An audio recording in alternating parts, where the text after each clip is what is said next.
Friends, मैं doctor Sanjeet. आज हम डिस्कस करने जा रहे हैं लो एनल फिस्टुला और हाई एनल फिस्टुला में क्या अंतर होता है। क्योंकि जब फिस्टुला की कंफर्म डायग्नोसिस बनाने के लिए हम जब फिस्टुलोग्राम एक्सरे कराते हैं या एमआरआई कराते हैं तो उसमें रिपोर्ट्स में ये मेंशन होता है कि यह जो फिस्टुला है वो लो एनल है या हाई एनल है। डियर फ्रेंड्स, किस प्रकार के फिस्टुला को हम लो एनल में काउंट करेंगे और किस प्रकार के फिस्टुला को हम हाई एनल फिस्टुला कहेंगे। डियर फ्रेंड्स, लो एनल फिस्टुला को ठीक करना बहुत ही आसान होता है, क्योंकि लो एनल फिस्टुला जो होते हैं इनमें जो इंस्फिंक्टर्स होते हैं इनके मसल्स फाइबर या तो बहुत थोड़े से इन्वॉल्व होते हैं या तो बिल्कुल नहीं इन्वॉल्व होते हैं।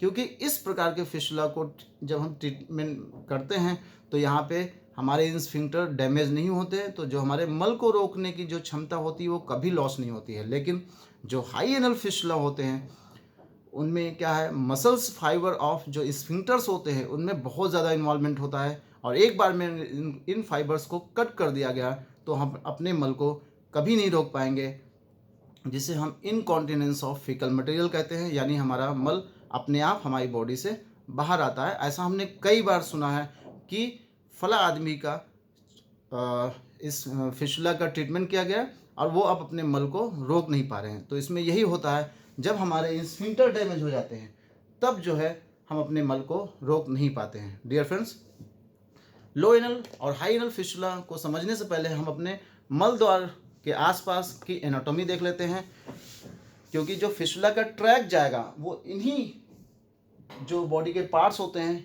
इन्हीं से रिलेट करके हम उसे लो एनल या हाई एनल में आपको बताएंगे। डियर फ्रेंड्स, ये हमारी एनल कैनॉल है जिसकी लेंथ लगभग 4 सेंटीमीटर होती है। यहाँ पे आप देख रहे हैं ये मसल्स फाइबर, इसमें प्यूबोरेक्टस मसल, लिवेटर एनाई मसल होती हैं। इसके ऊपर जो होता है वो रेक्टम होता है। ये एनल वर्ज है और ये पेरिनल स्किन है। डियर फ्रेंड्स, ये इंटरनल स्फिंक्टर्स है, इसके बीच ये इंटरनल स्फिंक्टर है, ये एक्सटर्नल स्फिंक्टर है। इसके बीच में जो स्पेस होता है उसे इंटर स्फिंक्टर स्पेस कहते हैं, और जो एक्सटर्नल स्फिंक्टर होता है इसके बाद में जो स्पेस होता है उसे इस्चियोरेक्टल फोसा, और इस यहाँ पे जो होता है वो इस्चियोएनल फोसा होता है। अब हम बात करेंगे लो एनल फिस्टुला। जो लो एनल फिस्टुला होता है डियर फ्रेंड्स, वो हमारे एनल कैनॉल के आसपास ही उसकी जो ट्रैक होता है वो होता है, और जो इंटरनल ओपनिंग होती है लो एनल फिस्टुला में वो प्यूबोरेक्टलिस मसल से नीचे होती है। जैसे सब म्यूकोजल फिस्टुला जिसमें स्फिंक्टर का कोई इन्वॉल्वमेंट नहीं है। आप देख रहे हैं कि एक्सटर्नल ओपनिंग आप यहाँ पे देख रहे हैं और इंटरनल ओपनिंग यहाँ पे एनल कैनॉल में जो है वो डेंटेट लाइन के नीचे देख रहे हैं। ये है डेंटेट लाइन। एनल कैनॉल में लगभग 2 सेंटीमीटर नीचे एक लाइन होती है जिसे हम डेंटेट लाइन बोलते हैं। या जो फिस्टुला का ट्रैक है वो किसी भी स्फिंक्टर को देखिए टच नहीं किया है, लेकिन इसकी जो इंटरनल ओपनिंग है वो डेंटेट लाइन पे आ गई। तो ये क्या है, जो म्यूकोसा मेम्ब्रेन है एनल कैनॉल की उसके जस्ट बगल से होते हुए जा रही है, तो ये लो एनल फिस्टुला होता है। या जो लो इंटरस्फिंक्टिक फिस्टुला, आप देख रहे हैं कि यहाँ पे इंटरनल स्फिंक्टर का इन्वॉल्वमेंट तो है लेकिन जो इसके मसल्स फाइबर है वो बहुत थोड़े से इन्वॉल्व हैं, तो ये होता है लो इंटरस्फिंक्टिक फिस्टुला।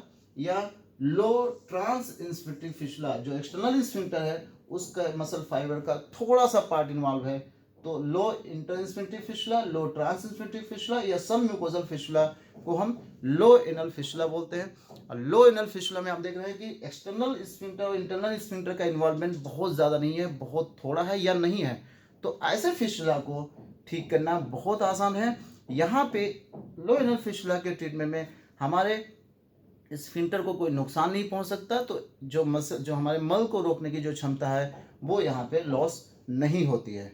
लेकिन जो हाई एनल फिस्टुला होते हैं उनको क्या बोला जाता है कि जो इसकी इंटरनल ओपनिंग होगी वो प्यूबोरेक्टलिस मसल के ऊपर होगी पहला, या जो इंटर स्फिंक्टर है उसके ज़्यादा से ज़्यादा मसल फाइबर इन्वॉल्व होंगे, या जो एक्सटर्नल स्फिंक्टर है उसके ज़्यादा से ज़्यादा मसल इन्वॉल्व होंगे, तो उसे हम हाई एनल फिस्टुला बोलते हैं। क्योंकि यहाँ पे इंटर स्फिंक्टर और यहाँ पे इंटरनल स्फिंक्टर, एक्सटर्नल स्फिंक्टर का ज़्यादा से ज़्यादा मसल फाइबर इन्वॉल्व है। तो ऐसे फिस्टुला में जब हम ट्रीटमेंट करते हैं तो हमें ये ध्यान रखना पड़ता है कि इन स्फिंक्टर को ज़्यादा नुकसान न पहुँचे, नहीं तो हम अपने मल को रोक नहीं पाएंगे। तो हाई एनल फिस्टुला किसे कहते हैं? High intersphincteric fistula. आप देख रहे हैं कि एक्सटर्नल ओपनिंग यहाँ पे स्किन में है, इंटरस्फिंक्टर की स्पेस से होते हुए यहाँ पे डेंटेड लाइन पे ओपन है, बट यहाँ पे ज़्यादा से ज़्यादा इंटरस्फिंक्टर जो इंटरनल स्फिंक्टर है उसके मसल फाइबर इन्वॉल्व है। या ट्रांसस्फिंक्टर फिशुला जिसमें ज़्यादा से ज़्यादा एक्सटर्नल स्फिंक्टर इन्वॉल्व है, ये भी आपका हाई एनल फिशुला में आता है। या एक होता है सुप्रा इंस्फिंक्टर फिशुला जिसमें दोनों स्फिंक्टर का इन्वॉल्वमेंट होता है पूरा का पूरा। यहाँ पे इंटरनल ओपनिंग डेंटेड लाइन पे है, यहाँ से ये आगे ऊपर गया है, यहाँ पे प्यूबोरेक्टल मसल्स को क्रॉस करते हुए वापस आया है इश्योरेक्टल फोसा और इश्यो एनल फोसा से होते हुए यहाँ पे देखिए स्किन में ओपन हुआ है। तो ये सुप्रा इंस्फिंक्टर फिशुला का एग्जाम्पल है, यह भी हाई एनल फिशुला में आता है। और एक फिशुला होता है जिसमें इंटरनल ओपनिंग रेक्टम में होती है, ये आप देख रहे हैं इंटरनल ओपनिंग रेक्टम में है और एक्सटर्नल ओपनिंग यहाँ पे पेरिनल स्किन पे है। तो ये भी जो है वो हाई एनल फिशुला का एग्जाम्पल है। इस प्रकार के फिशुला में आप देखिए हाई एनल के जो फिशुला होते हैं वहाँ पे आप देख रहे हैं हाई एनल, और यहाँ पे क्या है वो लो एनल। तो हाई एनल फिशुला में स्फिंक्टर का इन्वॉल्वमेंट ज़्यादा होता है।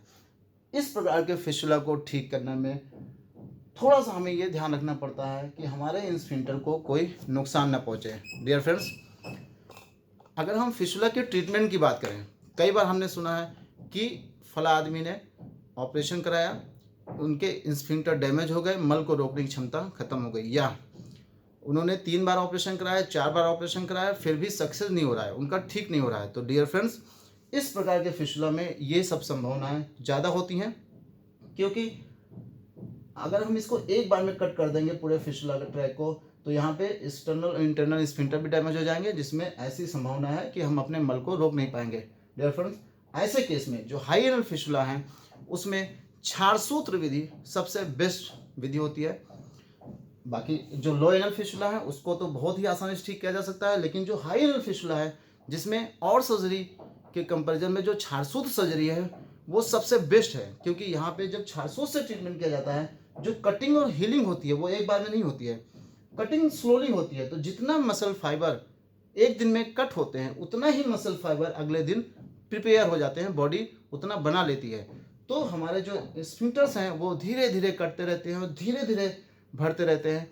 तो जो स्फिंक्टर होते हैं वो पूर्ण रूप से डैमेज नहीं होते हैं और मल को जो रोकने की क्षमता होती है, ऐसे केस में क्षारसूत्र भी द्वारा इलाज किया जाता है वो हमेशा बरकरार रहती है, वो कभी उसको नुकसान नहीं पहुंचाता। तो मल को जो रोकने की क्षमता है वो हमेशा मेंटेन रहती है। तो ऐसे केस में जहाँ पे जो हाई एनल फिशुला है, जैसे सुप्रा इंस्फिंक्ट्रिक, एक्स्ट्रा इंस्फिंक्ट्रिक, जो हाई एनल, जो हाई ट्रांसस्फिंक्ट्रिक फिशुला और हाई इंटरस्फिंक्ट्रिक फिशुला, ऐसे केस में क्षारसूत्र विधि सबसे बेस्ट वे है for the treatment of this kind of फिशुला, क्योंकि यहाँ पे जो हमारे मल द्वार में जो स्फिंक्टर्स होते हैं इनको कोई नुकसान नहीं होता है।